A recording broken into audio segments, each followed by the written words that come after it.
In this guitar lesson, I'm going to teach y'all how to play a 300-year-old song called Billy in the Lowground. This is one of those really common bluegrass standards that you'll hear played at bluegrass jams all the time. So really good melody to learn if you're going to a bluegrass jam and you want to be able to hop right in and start playing with other musicians. So in this lesson, I put together two different arrangements. Arrangement one is what you heard a sample of just a second ago, and that's kind of my take on the traditional melody for this song. And then arrangement two, that's going to be loaded with a bunch of bluegrass licks, and it's in the style of Doc Watson and Billy Strings. So if you're watching on YouTube, we're going to work through entire arrangement number one right now. And if you want to check out arrangement number two, I'll have that over at countryguitaronline.com. Have a link in the description. So anyways, let's go ahead and start working on this. We're going to be in the key of C today, and that's the most common way to play this song. And right now we're just going to zoom in here, and we're going to pull up tablature on the screen, work through each measure one at a time, and I'll give you all some really good tips for your flat picking. So on the screen here, we've got four measures that we're going to use to kick off the song, kind of a little intro. And in bluegrass, a lot of people call this potatoes, and it sounds like this.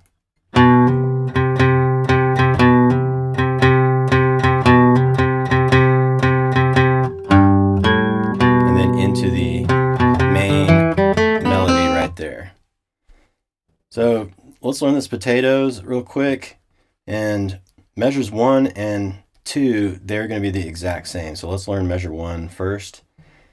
We've got a hammer on the 5th string, and for my fretting hand I use my middle finger and hammer into my ring finger. So it's kind of built around that C shape in a way, just hammering into that C. So hammer, up, down, down, up. And that's the pick stroke direction that I'm calling out right there. And you see right above the tablature, we've got the pick stroke direction symbols. So here we go, measure 1, one more time. Hammer, up, down, down, up. Hammer, up, down, down, up. And then repeat that in measure 2.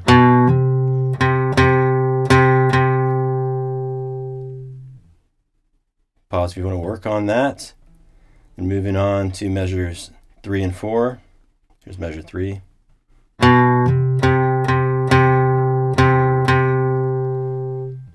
Hammer, down, up, down, down, up. Hammer, down, up, down, down, up. And measure 4, real straightforward. In measure 4, it's all down picks, just 4 quarter notes right there. And you'll notice with my fretting hand in measure 4, I'm doing a ring finger, and then I transfer my ring finger to the 3rd fret 6th string. So you got to move that ring finger from the open, middle. So all together, 4 measures of potatoes sounds like this. One more time.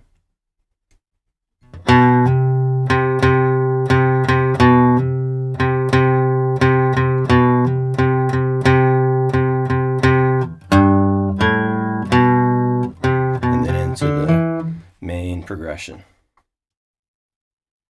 Pause the video if you want to work on that little intro there. Now let's pull up the first line of the main traditional melody, and this is arrangement number 1. And also above the tablature, we've also got, in addition to the pick stroke direction symbols, we've got the chords that the rhythm guitar will be playing. And you'll notice that as you work through this, a lot of the melody is kind of built around the chord shapes. So keep that in mind, when you're trying to figure out what fingers to use with your fretting hand. A lot of it is just built to be efficient, kind of right around the chord shapes of rhythm guitar. Okay, so here is the first line. Let's take a listen real quick.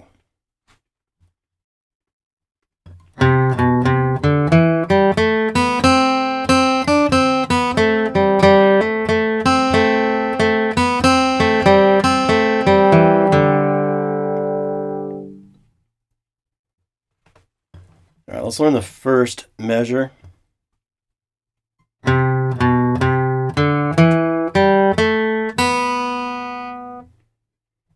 it's built around that C chord shape a little bit right there. You know, starting with your ring finger, you go to your middle, and the rest is play with my middle finger basically. And it's all eighth notes, so you've got alternate picking going on throughout the entire measure one. Down, up, down, up, down, up, down, up. Down, up, down, up, down, up, down, up.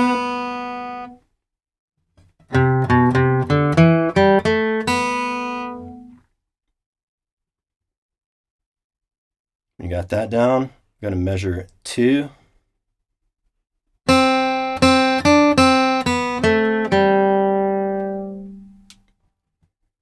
In measure 2, we're starting with our pointer finger on the 1st fret, 2nd string. It goes down, down, up, down, up, down, up.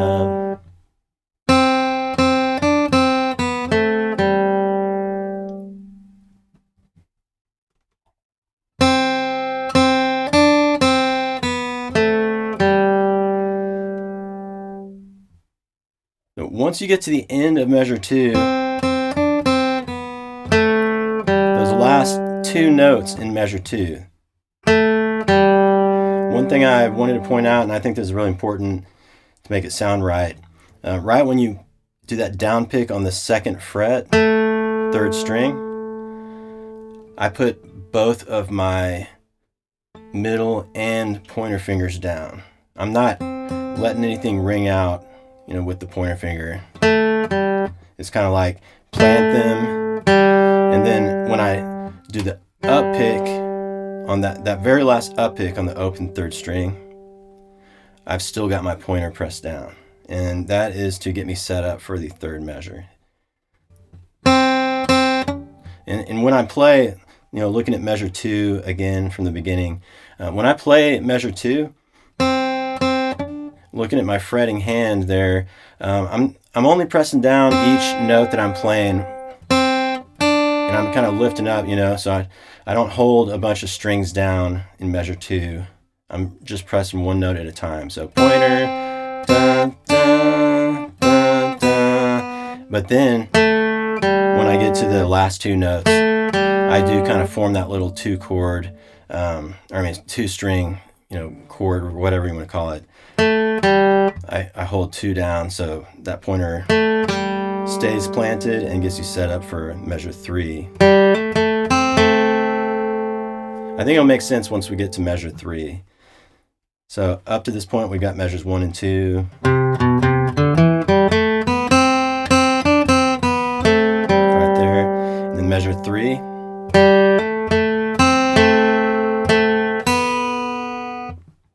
So measure 3, already got your pointer, you know, held down, and then we do a hammer on into our middle finger there. So hammer down, up, down. It's the first part of measure 3.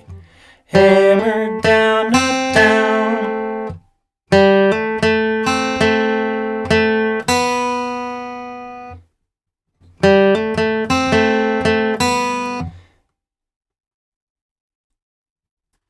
At the end of measure 3, you see we've got a down, up picks there, 2nd fret to the open 2nd string.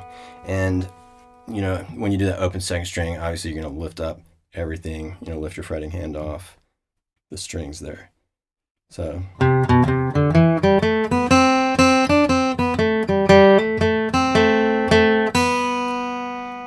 Then if you're ready, here's measure 4.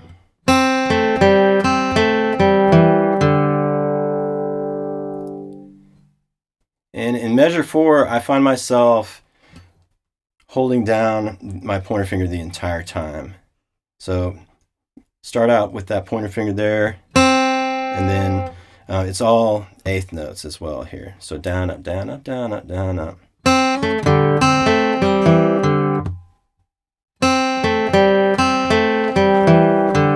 You hear as I play that pointer finger I'm pressing down, it just kind of rings out and creates a nice overtone. It kind of smooths everything out.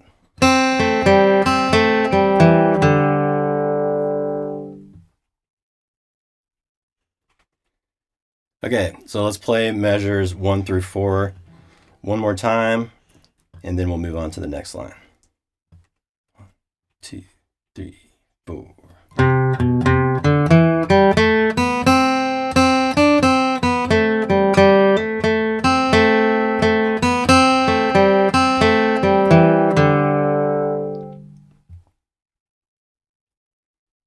All right, pull up the next line of the tablature. We've got measures 5 through 8.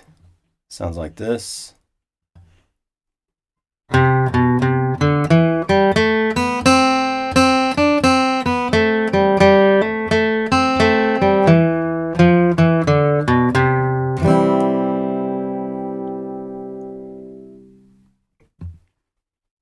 Okay, let's learn measures 5 and 6. And as we look at measures 5 and 6, you'll probably notice that we've already learned this in measures 1 and 2. Take a listen. Measures 5 and 6.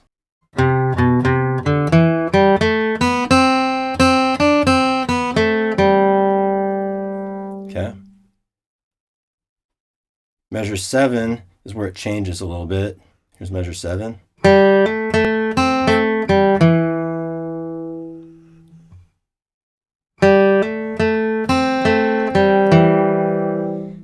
And in measure 7, I kind of started out with my pointer finger already planted down on that first fret. So right at the beginning of measure 7, before I do that hammer on, or kind of, let me see. Yeah, before I do that hammer on, here's measure 7. Right before I do that hammer on, I'm already got my pointer finger pressed down. So hammer, dun, dun, dun, dun, dun. Hammer down, up, down, up, down.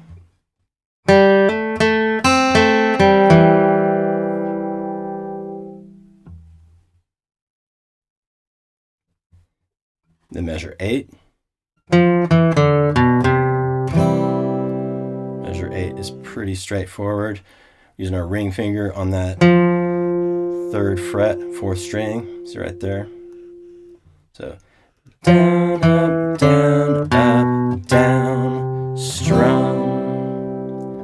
Down, up, down, strum. All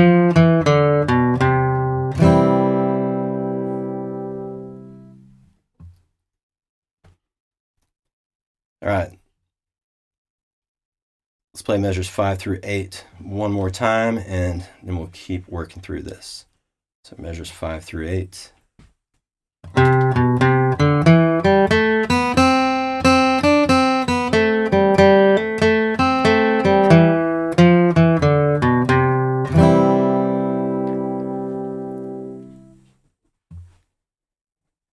Okay, so we've just reached a repeat sign. You see there in the tablature at the end of measure 8, we got those 2 vertical bars, that thick one and then the thinner one, and then 2 dots right there. That's a repeat sign telling us that we're going to repeat what we just played. So where do we go from here? What are we going to repeat? You go back to the beginning, and you'll see we've got the repeat signs, right there at the beginning of measure 1. And that's telling you this is where you start repeating, the section right there. Hopefully that makes sense.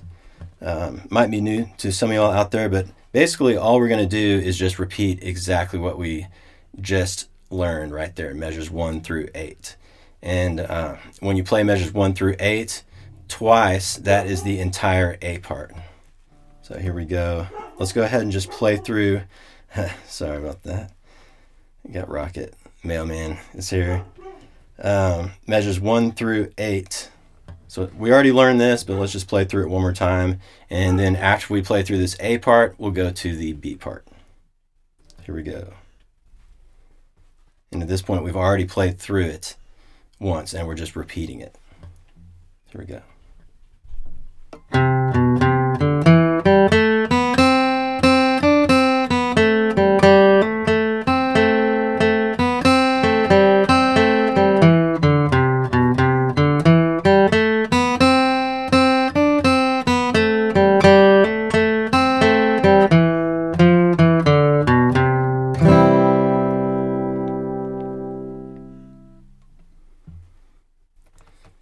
All right, now we're going to move on to the B part melody. And if you're new to bluegrass, this was kind of confusing for me at first. So for those of y'all that don't know this, let me just say it real quick.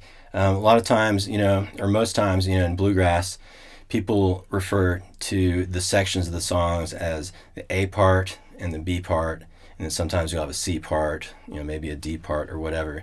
But you can kind of think of it as a verse-chorus type of situation. So if you want to think of it like that, the A part melody is kind of just a melody that you repeat, and we can call that the verse melody or something like that. And then now we're going to the B part melody where it kind of changes a little bit, and this is kind of a chorus melody, but you really just call it the B part melody or just the B part. So here we go. Let's play through the first line of the B part, and it starts in measure 9. So we're going to play measures 9 through 12 and learn that real quick. But you'll notice that right at the beginning of measure 9, we've also got another repeat sign. So we're going to kind of do that same thing. We've got 8 measures that we're going to play twice, and that'll be the entire B part. So here we go, measures 9 through 12.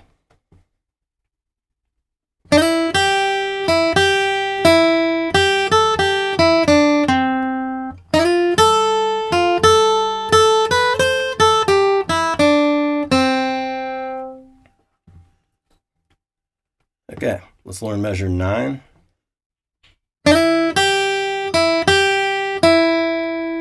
Measure 9. See, we're starting out with a real quick slide. It's kind of hard to see in the tablature, but we're sliding with our ring finger, and the slide starts on the 3rd fret, and we're sliding up to the 5th fret right there, 2nd string.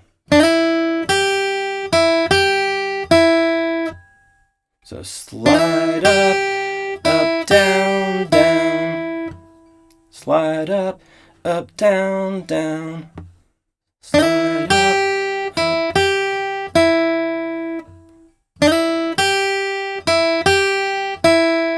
I'm just using my ring and pointer fingers right there.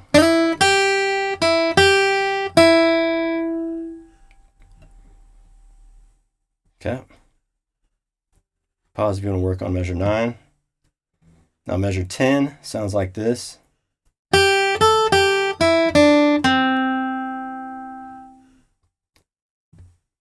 Down, up, down, up, down, up.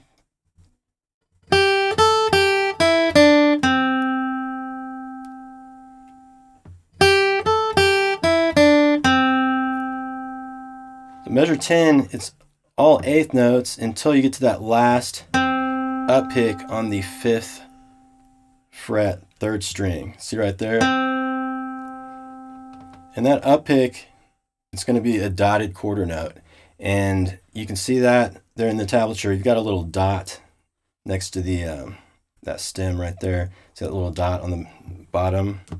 That means that what that dot does is just adds half of what that beat is to the duration of the note.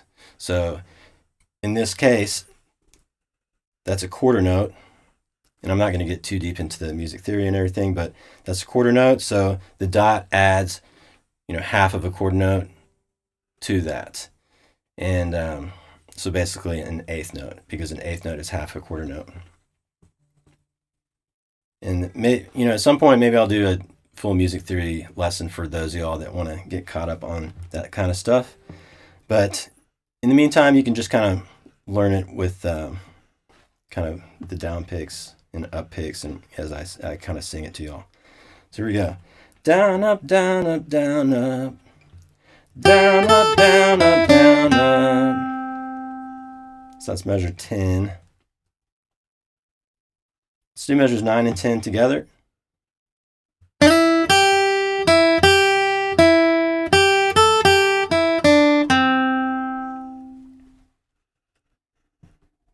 Pause the video if you need to work on that. But now we're going to go to measures 11 and 12. Sounds like this. All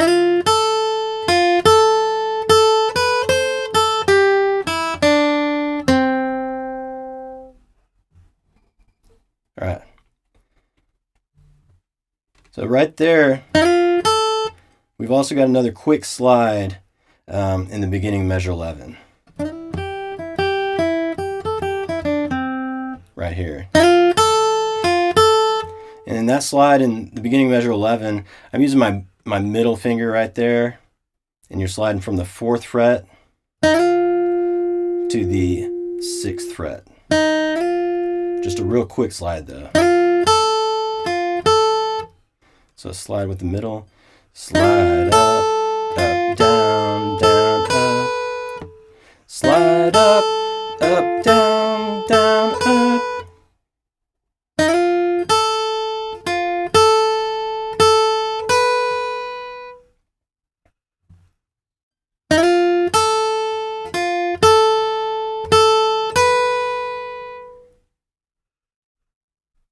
Now let's add on measure 12.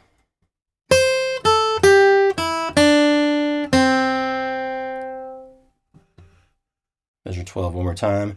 Measure 12, I'm using my pinky finger on that 8th fret. And it's kind of interesting here how we're doing our pinky, pointer, pinky, and then open 1st string.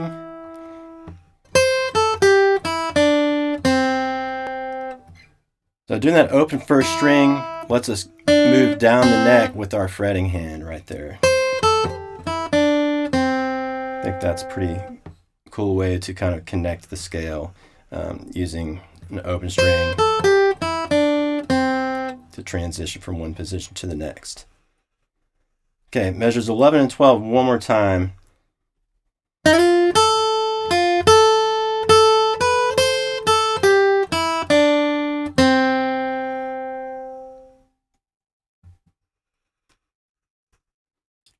So that part's a little tricky. Go ahead and pause the video if you need to work on those measures there. Let me just play through measures 9 and 12, or 9 through 12 one more time, this entire line there, so you can hear it, kind of wrap your head around it, and then we'll move on to the next line. Here we go.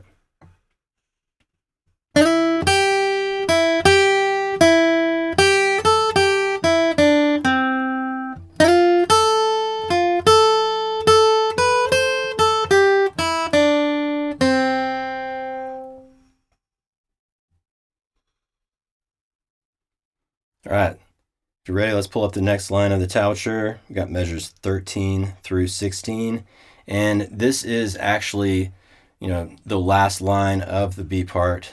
We are going to repeat that section, but this is all we got to learn, and then we've learned the entire arrangement number 1. So here we go. Here's measures 13 through 16.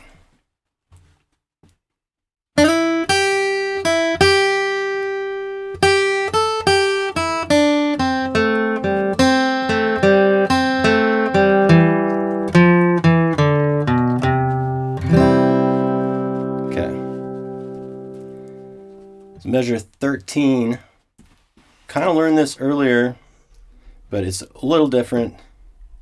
So here we go. We're doing that same slide from using our 3rd, our ring finger there. At the beginning of the B part, we played it like this. But now we're going to do it. We're going to let that note ring out. See that 3rd fret, 1st string? The end of the 12th, or excuse me, end of the 13th measure. That note, I'm going to let that ring out this time. So measure 13. Here's measure 14.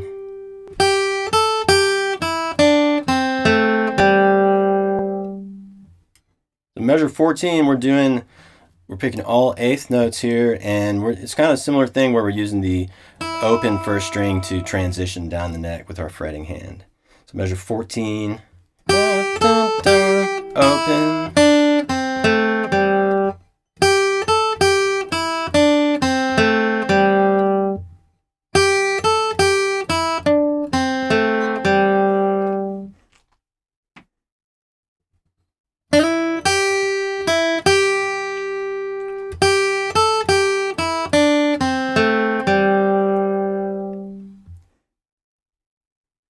Pause the video if you want to work on measures 13 and 14.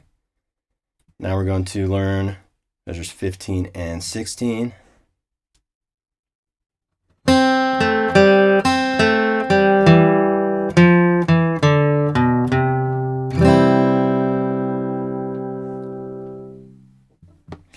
measure 15. We've already got our, or we're starting with our pointer finger there, you know. So the pointer finger stays planted on that first fret, second string. So you're going to plant it there the entire measure 15 and do the rest of the work with your middle finger.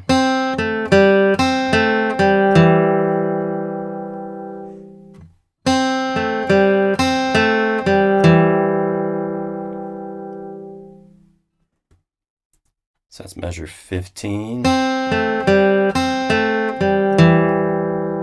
measure 16.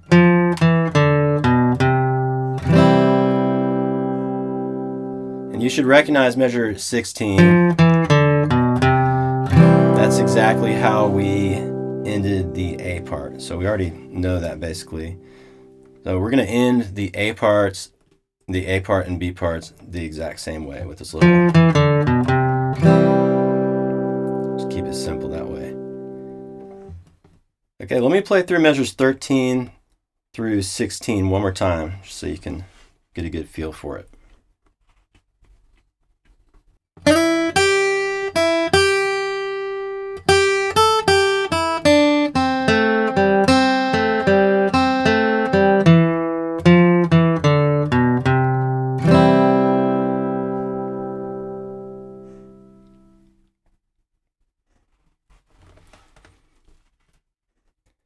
So then at that point, you would repeat the section that we just played. So you would go back to measure 9 there, and you would repeat those 8 measures.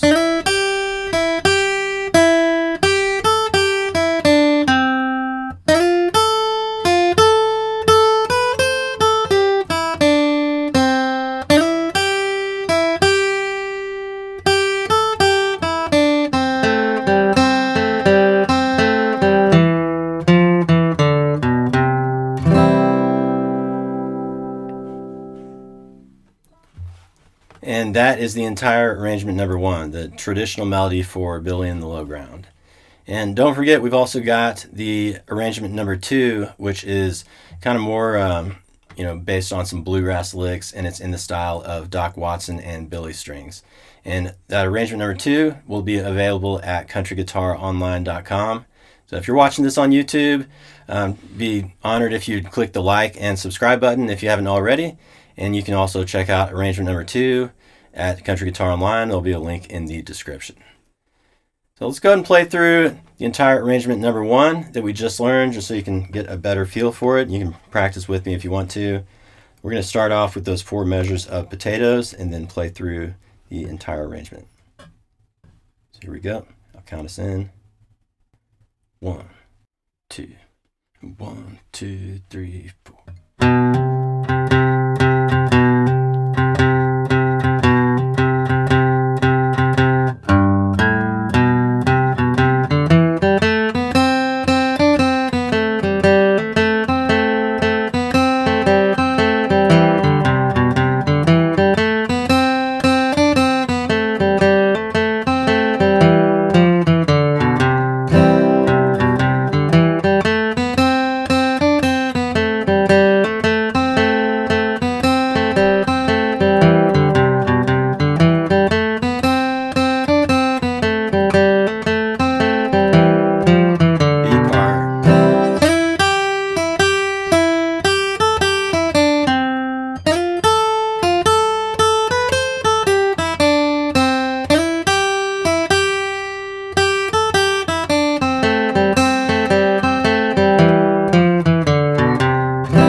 So that's the entire traditional melody for Billy in the Lowground, the arrangement number 1.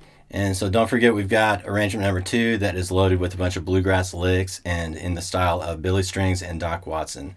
You can find arrangement number 2 at countryguitaronline.com. And we've also got a full-length backing track that I put together for you that you can use to practice Billy in the Lowground. So also, if you are interested in the pick I'm using, if you like the tone of it, I'm actually using a pick that I actually make this. I manufacture and design it myself. I make it in my workshop. It's called the Small Triangle HT, and I really like the thickness and the sound of this. Right here I'm using the 0.85 millimeter. I tend to like slightly thinner picks myself, but I've also got this one in 1 millimeter thickness. I might make it a little thicker in the future, but it really helps me get a nice precise pick, and it's perfect feel and size for my hand. And I've been really happy with this. I put a ton of time into tweaking the design and the size of this. So check it out. I'll also have a link to that in the description if you want to look at that as well. It's the Small Triangle HT, and you'll find it on the Woodtone Strings website on their in the online shop. So thanks for watching, and I'll see y'all at arrangement number 2, where we learn the version of Billy in the Lowground that has all the bluegrass licks and in the style of Billy Strings and Doc Watson.